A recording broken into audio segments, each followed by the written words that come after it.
Hi dear friends, welcome back to our channel. இன்றைக்கி நம்ம சௌச்சௌ கூட்டு பர்ஃபெக்டான டேஸ்ட்டில் எப்படி செய்யலாம் அப்படின்றத பார்க்கலாம்.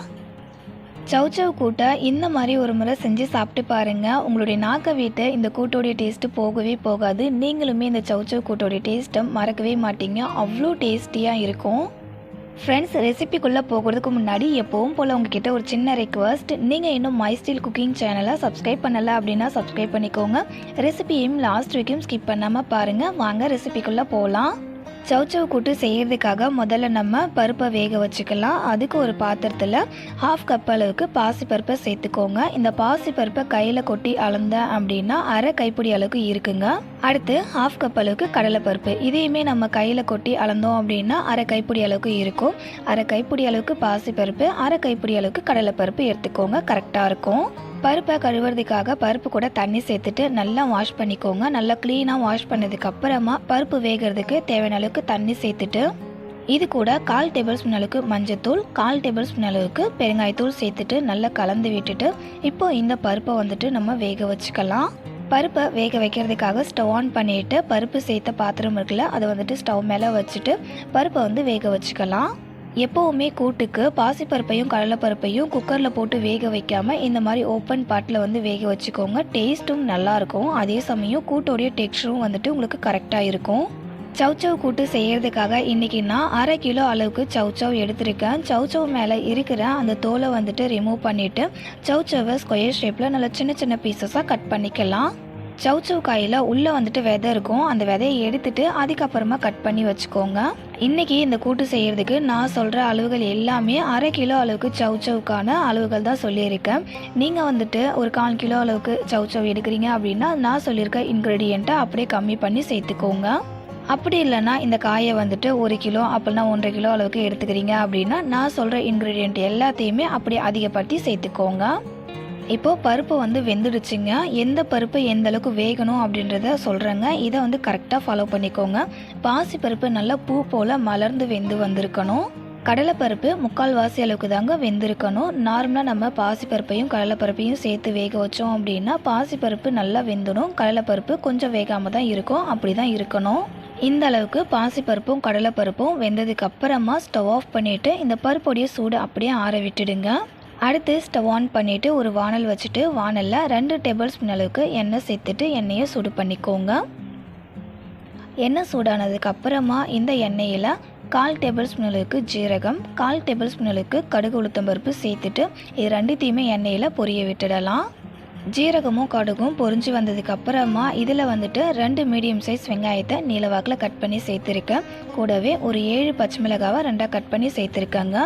வாசனைக்காக ஒரு 2 கொத்தளவுக்கு கருவேப்பிலையும் சேர்த்துட்டு வெங்காயம் கண்ணாடி பதத்துக்கு வதங்கி வர வரைக்கும் வதக்கி விட்டுக்கலாம். ஃப்ரெண்ட்ஸ், இந்த சௌச்சௌ கூட்டுக்கு காரத்துக்காக பச்சை மிளகாய் மட்டும்தான் சேர்த்துக்க போகிறோம். அதனால் உங்கள் காரத்துக்கு தகுந்த போல் பச்சை மிளகாவை சேர்த்துக்கோங்க. நான் எடுத்துக்கிற பச்சை மிளகாய் காரம் கம்மியாக இருந்துச்சுன்றதால 7 பச்சை மிளகாய் கிட்ட எடுத்துருக்கேன். வெங்காயம் இந்த மாதிரி கண்ணாடி பதத்துக்கு வதங்கினதுக்கு அப்புறமா இதில் 2 மீடியம் சைஸ் தக்காளியை நீளவாக்கில் கட் பண்ணி சேர்த்துட்டு வதக்கி விட்டுக்கலாம்.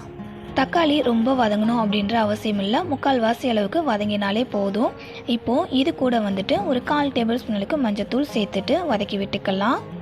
இந்த வெங்காயம் தக்காளி கூட மஞ்சத்தூள் சேர்க்கும்போது பார்த்து கொஞ்சமாக சேர்த்துக்கோங்க. ஏன்னா பருப்பு வேக வைக்கும்போது நம்ம மஞ்சத்தூள் சேர்த்துருக்கோம். ஃப்ரெண்ட்ஸ், இந்த சௌச்சௌ கூட்டை நம்மளுடைய ஃப்ரெண்டு ஒருத்தவங்க செய்ய சொல்லி கேட்டிருந்தாங்க. அதனால தான் சௌச்சௌ கூட்டு செஞ்சு உங்கள் கூடயும் நான் ஷேர் பண்ணியிருக்கேன். ஃப்ரெண்ட்ஸ், உங்களுக்கும் இந்த மாதிரி ஏதாவது ரெசிபி வேணும் அப்படின்னா கமெண்ட் பண்ணுங்கள். கண்டிப்பாக அந்த ரெசிபியை பர்ஃபெக்டாக எப்படி செய்யணுன்றதுக்கு டிப்ஸோட ரெசிபியை உங்க கூட ஷேர் பண்ணிக்கிறேன். இப்போ பாருங்கள், தக்காளி ரொம்ப வதங்கிடாமல் 3/4 வாசி அளவுக்கு வதங்கியிருக்கு. இந்த அளவுக்கு 3/4 வாசி அளவுக்கு வதங்கினதுக்கு அப்புறமா நம்ம சின்ன சின்ன பீசஸாக கட் பண்ண சௌச்சௌவை சேர்த்துட்டு இந்த வெங்காயம் தக்காளி கூட நல்லா மிக்ஸ் ஆகிற அளவுக்கு மிக்ஸ் பண்ணி விட்டுக்கோங்க. அடுத்து இந்த சௌச்சௌவை வேக வைக்கிறதுக்காக நம்ம பருப்பு வேக வச்சோம்ல தண்ணி, அந்த தண்ணியை சௌச்சௌ கூட சேர்த்துக்கோங்க. பருப்பு வேக வச்ச தண்ணியை சேர்த்து சௌச்சௌவை வேக வச்சோம் அப்படின்னா கூட்டோடைய டேஸ்ட்டு செம்ம டேஸ்ட்டாக இருக்கும். சௌச்சௌவை வேக வைக்கும்போது அந்த காயிலிருந்துமே தண்ணி வெளியே வரும். அதனால் காய் எந்த அளவுக்கு இருக்குதோ அதில் பாதி அளவுக்கு மட்டும் பருப்பு வேக வச்ச தண்ணியை சேர்த்துக்கிட்டா போதும்.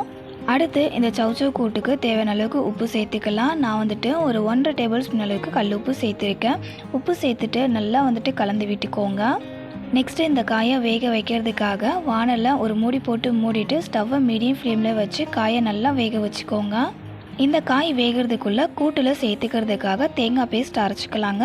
அதுக்கு ஒரு மிக்ஸி கப்பில் 2 டேபிள் ஸ்பூன் அளவுக்கு சின்ன சின்னதாக கட் பண்ண தேங்காய் பீஸை சேர்த்துக்கோங்க. 1/4 டேபிள் ஸ்பூன் அளவுக்கு ஜீரகம், 4 முந்திரி பருப்பு, 2 பச்சை மிளகாய் சேர்த்துட்டு இது கூட கொஞ்சம் கொஞ்சமாக தண்ணி சேர்த்து நல்லா ஃபைன் பேஸ்ட் கன்சிஸ்டன்சிக்கு அரைச்சிக்கலாம். பாருங்கள், இந்த அளவுக்கு நல்லா ஃபைன் பேஸ்ட்டாக அரைச்சிக்கோங்க. இந்த தேங்காய் பேஸ்ட்டை நீங்கள் நம்ம குழம்புக்கு யூஸ் பண்ணுவோம்ல குழிக்கரண்டி, அந்த குழிக்கரண்டியில் ஊற்றி பார்த்தீங்கன்னா கரெக்டாக ஒரு 1/2 கரண்டி அளவுக்கு தான் இருக்கும். அந்த அளவுக்கு கம்மியாக தான் தேங்காய் பேஸ்ட் நீங்கள் இந்த கூட்டில் சேர்த்துக்கணும். அப்போ தான் டேஸ்ட் உங்களுக்கு கரெக்டாக பர்ஃபெக்டாக வரும். அதிகமாக சேர்த்துட்டோம் அப்படின்னா டேஸ்ட் நல்லா இருக்காது. அரைச்ச தேங்காய் பேஸ்ட் அப்படியே இருக்கட்டுங்க. அடுத்தது நம்ம வேக வச்சோம்ல பருப்பு, அதை இந்த மாதிரி கரண்டியாலேயே லைட்டாக மேஷ் பண்ணிக்கோங்க. ரொம்ப குழையிற அளவுக்கு மேஷ் பண்ணிக்க வேண்டாம்.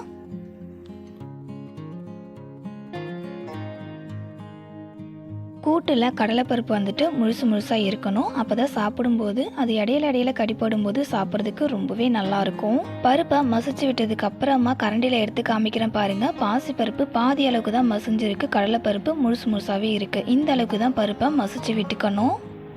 இந்த பருப்பு அப்படியே இருக்கட்டும். அடுத்தது நம்ம சௌச்சவை வேக விட்டுருந்தோம்ல, அது வெந்திருக்கான்னு பார்க்கலாம். இந்த காய் வேகிறதுக்காக நான் சேர்த்துக்கிட்ட அந்த பருப்பு தண்ணியே கரெக்டாக இருந்துச்சு. சப்போஸ் உங்களுக்கு நீங்கள் சேர்த்துக்கிட்ட பருப்பு தண்ணியில் காய் வேகலை அப்படின்னா இந்த காய் வேகிறதுக்கு இன்னும் கொஞ்சம் தண்ணி சேர்த்து கூட நீங்கள் இந்த காயை வேக வச்சுக்கலாம். காய் வெந்திருக்கான்னு பார்க்குறதுக்காக காயை இந்த மாதிரி கரண்டியில் எடுத்துட்டு கத்தி அப்படின்னா ஸ்பூனால் கட் பண்ணி பார்த்தீங்கன்னா சாஃப்டாக கட் ஆகணும். இந்த அளவுக்கு சௌச்சோ வெந்திருந்துச்சு அப்படின்னா ரொம்பவே நல்லாயிருக்கும். காயை வேக விட்டதுக்கு அப்புறமா நம்ம மசிச்சு வச்சுருக்கோம்ல பருப்பு, அந்த பருப்பை இந்த காய் கூட சேர்த்துக்கலாங்க. சேர்த்துட்டு நல்லா கலந்து விட்டுக்கோங்க. பருப்பை காய் கூட சேர்த்து நல்லா கலந்து விட்டதுக்கு அப்புறமா உப்பு டேஸ்ட் கரெக்டாக இருக்கான்னு செக் பண்ணிக்கோங்க. நான் சேர்த்துக்கிட்ட உப்பு கரெக்டாக இருந்துச்சு, அதனால் எக்ஸ்ட்ரா உப்பு எதுவும் சேர்த்துக்கலாம். சப்போஸ் உங்களுக்கு உப்பு டேஸ்ட் கம்மியாக இருக்கிற போல் இருந்துச்சு அப்படின்னா இந்த ஸ்டேஜில் கூட உங்கள் டேஸ்ட்டுக்கு தகுந்த போல் உப்பு சேர்த்து கலந்து விட்டுக்கலாங்க. நான் இந்த கூட்டை சாதத்து கூட பிசைஞ்சு சாப்பிட்றதுக்காக செய்கிறேன். அதனால் கொஞ்சம் தண்ணியாக இருந்துச்சு அப்படின்னா நல்லா இருக்கும்ன்றதுக்காக கொஞ்சமாக இது கூட தண்ணி சேர்த்து குக் பண்ணிக்கிறேன். சப்போஸ் நீங்கள் இந்த கூட்டை சாதத்துக்கு சைட் டிஷ்ஷாக வச்சு சாப்பிட போகிறீங்க அப்படின்னா இல்லை தண்ணி எதுவும் சேர்த்துக்க வேண்டாம். பருப்பை காய் கூட சேர்த்ததுக்கு அப்புறமா நல்லா கலந்து விட்டுட்டு இந்த வானலை மூடி போட்டு மூடிட்டு ஒரு 5 நிமிஷத்துக்கு ஸ்டவ்வை ஹை ஃப்ளேம்லேயே வச்சு இந்த கூட்டை குக் பண்ணிங்க அப்படின்னா இந்த அளவுக்கு கூட்டு நல்லா கொதிச்சு வரும். இப்போ இதில் நம்ம அரைச்சி வச்சுருக்க தேங்காய் பேஸ்ட்டை சேர்த்துட்டு மிக்ஸி கப்பில் கொஞ்சமாக தண்ணி சேர்த்து ஒரு மிக்ஸ் பண்ணி அந்த தண்ணியும் இந்த கூட்டில் சேர்த்துட்டு நல்லா ஒரு டைம் மிக்ஸ் பண்ணி விட்டுக்கோங்க. இந்த சௌச்சவ் கூட்டுக்கு கல்யாண வீட்டில் செய்கிற போல் அதே போல் ஹோட்டலில் செய்கிற போல் அந்த டேஸ்ட்டையும் அந்த ஃப்ளேவரையும் கொண்டு வரதே நம்ம லாஸ்ட்டாக சேர்த்துக்கிற இந்த தேங்காய் பேஸ்ட்டு தான். ஸோ ஸ்கிப் பண்ணாமல் கண்டிப்பாக அந்த தேங்காய் பேஸ்ட் அரைச்சி கூட்டில் சேர்த்து செய்யுங்க. பர்ஃபெக்டாக அந்த டேஸ்ட் உங்களுக்கு கிடைக்கும். இந்த தேங்காய் பேஸ்ட் அரைக்கும் போது நம்ம ஜீரகமும் பச்சை மிளகாவும் சேர்த்துருக்கோம்ல, அதோடைய பச்சை வாசனை இந்த கூட்டில் கொஞ்சம் கூட இருக்கக்கூடாது. அந்த பச்சை வாசனை போகிற வரைக்கும் நல்லா குக் பண்ணிக்கோங்க. ஜீரகம் பச்சை மிளகாவுடைய பச்சை வாசனை போகலை அப்படின்னா இந்த கூட்டோடைய ஃப்ளேவரும் அதோடைய டேஸ்ட்டும் கண்டிப்பாக நல்லா இருக்காது. அதனால் அந்த பச்சை வாசனை போகிற வரைக்கும் நல்லா குக் பண்ணிக்கோங்க. கூட்டில் ஜீரகம் பச்சை மிளகாவுடைய பச்சை வாசனை போயிட்டு நல்லா குக் ஆனதுக்கு அப்புறமா லாஸ்ட்டாக இதில் பொடியாக கட் பண்ண கொத்தமல்லி இலைகளை சேர்த்துட்டு நல்லா கலந்து விட்டுட்டு சர்வ் பண்ணுங்க. அவ்வளோதான், செம்ம டேஸ்டியான சௌச்சவ் கூட்டு சூப்பராக ரெடி ஆகிடுச்சு. இந்த சௌச்சவ் கூட்டு பார்த்தீங்கன்னா நம்ம ஹோட்டலில் அதே போல் கல்யாணத்திலலாம் சாப்பிட்ருப்போம். அதே டெக்ஸ்சர் அண்ட் அதே டேஸ்ட்லேயே இருக்கும். கண்டிப்பாக நீங்களும் மிஸ் பண்ணாமல் ட்ரை பண்ணி பாருங்கள். இந்த சௌச்சவ் கூட்டை எப்போல்லாம் எங்கள் வீட்டில் நான் செய்கிறேனோ அப்போல்லாம் எப்போவுமே செய்கிறத விட கொஞ்சம் எக்ஸ்ட்ராவே நான் சாதம் செய்வேங்க.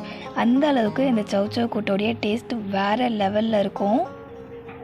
சாதத்துக்கு மட்டும் இல்லாமல் தோசை, இட்லி, சப்பாத்தி கூட வச்சு சாப்பிட்றதுக்கும் செம்ம காம்போவாக இருக்கும். உங்களுக்கு எந்த காம்போ பிடிக்கும் அப்படின்றதையும் கமெண்ட்டில் என் கூட ஷேர் பண்ணிக்கோங்க.